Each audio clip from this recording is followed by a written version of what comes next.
Hi, and welcome back to Classical Coffee for October. Day 2, we're going to talk about Brandenburg Concerto, number 5, which we're playing this Saturday and Sunday at Wickenden Chapel on the campus of Tabor Academy in Marion.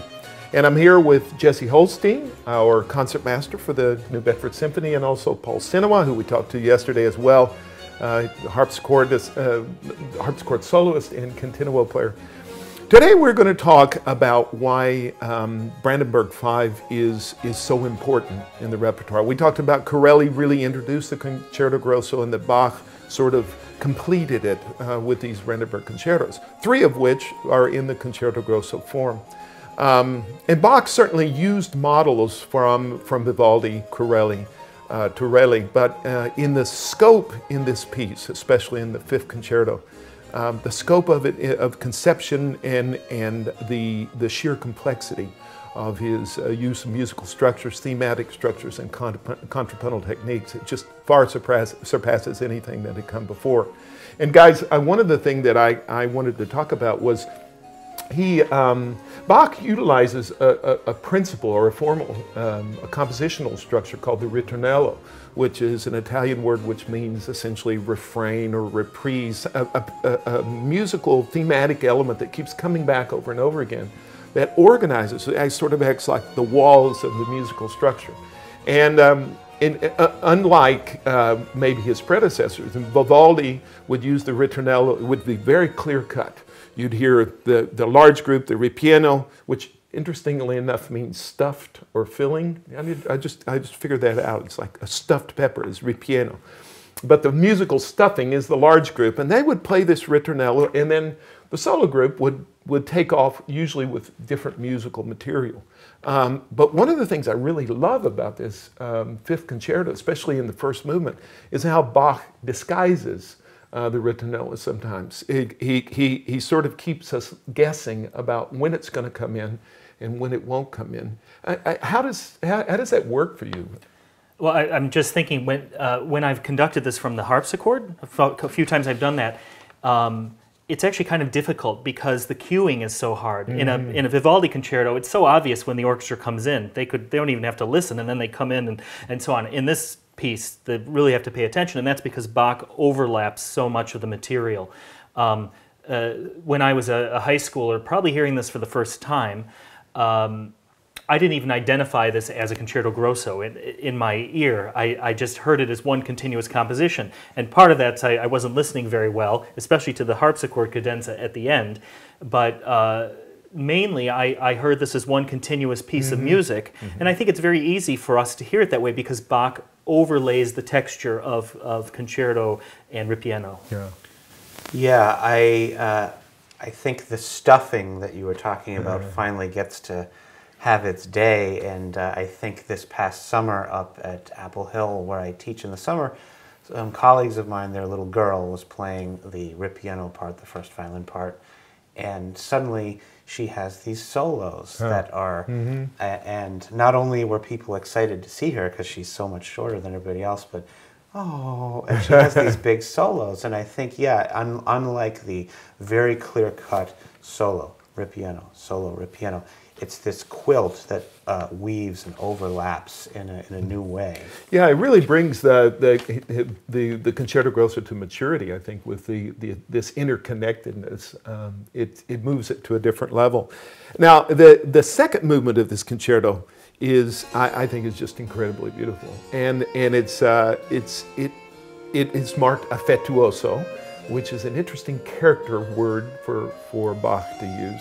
And I think one of the things that it does is sort of look back to the roots of the Concerto Grosso form in the trio sonata of the Baroque period, which would feature typically a continuo section, usually a cello and a harpsichord, and 2 solo instruments, usually violins or possibly flute and violin. Because the orchestra, the ripieno, drops out entirely, and it's just this small little group. What are your thoughts on that?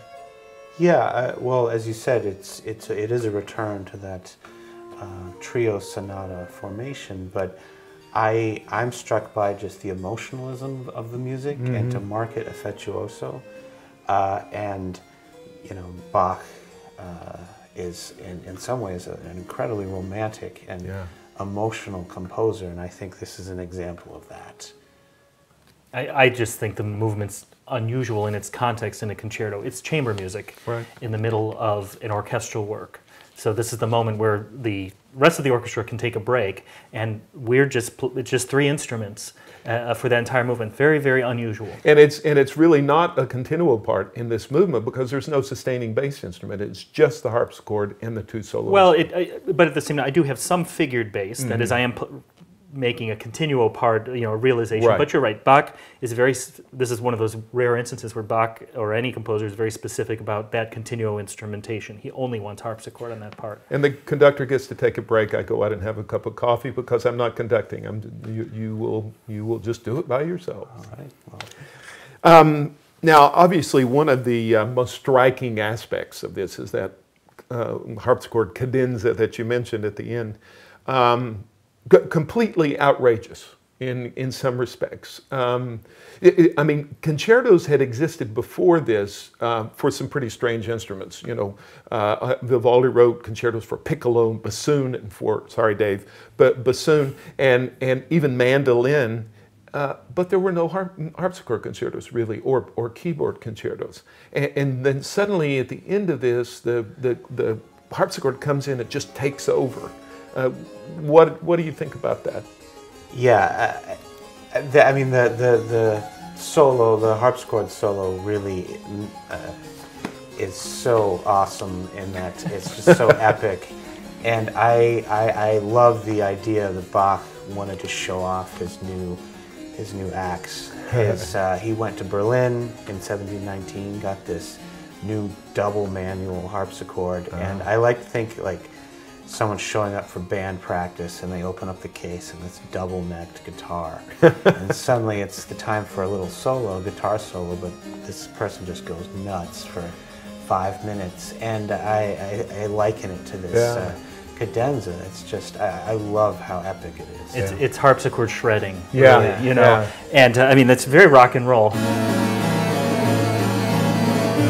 Head banging. Yes, I will be banging my head throughout this concert. It's where I've never really done a proportional study of how long that cadenza is in proportion to the rest of that movement, but it's significant. It's real. Everything comes to a halt, and then I get to jam. It's been said that Bach was making a sociological statement. If you think of this time that this was written was the Age of Enlightenment, where well, the middle class didn't exist yet. The lower class was really starting to rise up and come into its own and develop a middle class and cultural independence and so on. And in the Brandenburg concertos, Bach tends to highlight the underdogs. In the 6th concerto, he's highlighting the violas and viola da gamba, which always have a subservient role. 4th concerto, recorders, which are more of a special effect instrument, at least in the orchestra at that point. And then in the 5th concerto, yes, it's a triple concerto for flute, violin, and harpsichord, but the harpsichord really has the prominent role. And once again, the harpsichord, which has its accompanying role usually, now takes over to the extent where the whole orchestra stops. Right. And in fact, he does it again in the 2nd movement. He says, we're getting rid of this orchestra, let's turn it, you know, put the highlight and the spotlight on these 3 instruments, and everyone else is going to take a break. He's sort of championing the underdog, very much kind of an Enlightenment idea. And this was actually written before his own harpsichord concerto, so this concerto really is the father of the keyboard concerto. Absolutely. That came through Mozart and Haydn and Beethoven. Now, you both played this piece before, so do you have a story to share, a horror story, war story, or whatever? Well, my famous story of this is the first time I ever performed this in Chicago. At the end of the performance, the flutist and the violinist were standing front and center, and the conductor acknowledged them, they bowed, and then the conductor started to leave the stage, and the flute and violin looked at me. Now remember that I have this big part of the piece where it's just me, and you know, takes apart the whole orchestra. And the conductor just left, and I was standing there. The flute and violin are looking at me. I later got a letter of apology from the conductor. So. Oops. Yeah. Well, I'll make sure not to do that on the concert this Saturday and Sunday. Join us as Jesse and our principal flutist Tim Macri. And Paul will be the featured soloist in Johann Sebastian Bach's great Brandenburg Concerto No. 5.